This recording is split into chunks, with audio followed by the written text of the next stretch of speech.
আজকে আমি কাতলা মাছ আর ল্যাঠা মাছের ঝাল করব। ঝাল করার জন্য কি কি উপকরণ নিয়েছি সেগুলো দেখানো যাক। পেঁয়াজ কুচি করা, আর এটা হচ্ছে আদা বেটে নিয়েছি, রসুন বেটে নিয়েছি, আর টমেটোটা কেটে নিয়েছি, আর দানাগুলো ফেলে নিয়েছি, আর এখানে হচ্ছে 3টে কাঁচা লঙ্কা নিয়েছি, আর কিছু পেস্ট করে নিয়েছি, সেটা হচ্ছে পেঁয়াজ আর টমেটো পেস্ট করে নিয়েছি। তাহলে চলো দেখা যাক কিভাবে আমি মাছের ঝালটা করি। আমি তেল দিয়ে দিয়েছি, এর মধ্যে হালকা একটু চিনি দিয়ে দেবো। দেওয়ার কারণটা হলো কালারটা খুব সুন্দর আসবে, তার জন্য হাতটাও ভালো হবে।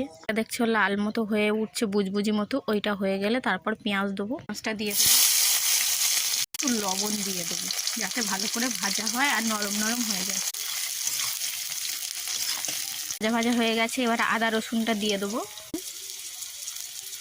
আদা দিয়ে ভালো করে কষিয়ে নেবো সুন্দর করে।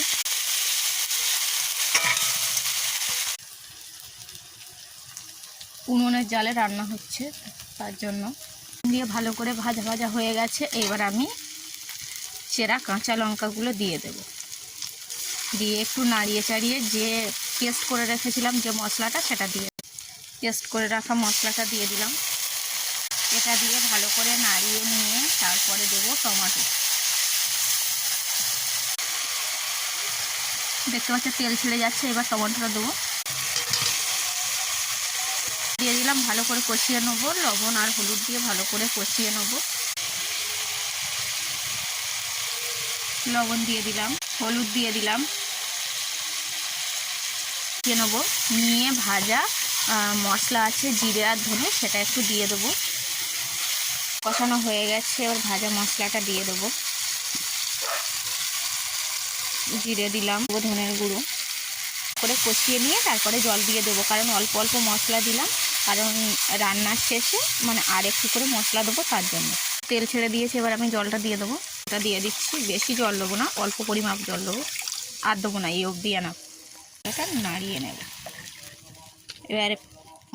এবার এই ঝোলটা ফুটে গেলে তারপর মাছগুলো দিয়ে দেবো। ফোটা শুরু হয়ে গেছে, আর একটু ফুটে গেলে মাছগুলো দিয়ে দেবো। ঝোলের ভিতরে মাছগুলো দিয়ে দেবো।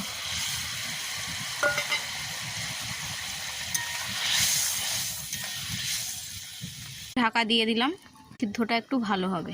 মাছের ঝাল হয়ে এসছে, এবার এই জিরে গুঁড়ো একটুখানি উপর দিয়ে ছড়িয়ে দিলাম, একটু এই যে ধনে গুঁড়ো ছড়িয়ে দিলাম। এবার একটু নাড়িয়ে নিয়ে একটু গরম মশলার গুঁড়ো দিয়ে দেবো, একটু গরম মশলার গুঁড়ো ছড়িয়ে দিলাম, নিয়ে নামিয়ে নেবো। এবার সেই এসেছে, এবার তাহলে নামিয়ে নেওয়া যাক। ঝাল কমপ্লিট হয়ে গেছে। ভালো লাগলে লাইক কমেন্ট অ্যান্ড শেয়ার করে দেবে। আর তোমরা যদি এভাবে বানাতে চাও তাহলে আমার প্রসেসটা একটু দেখে নেবে। Like comment share, tata bye bye.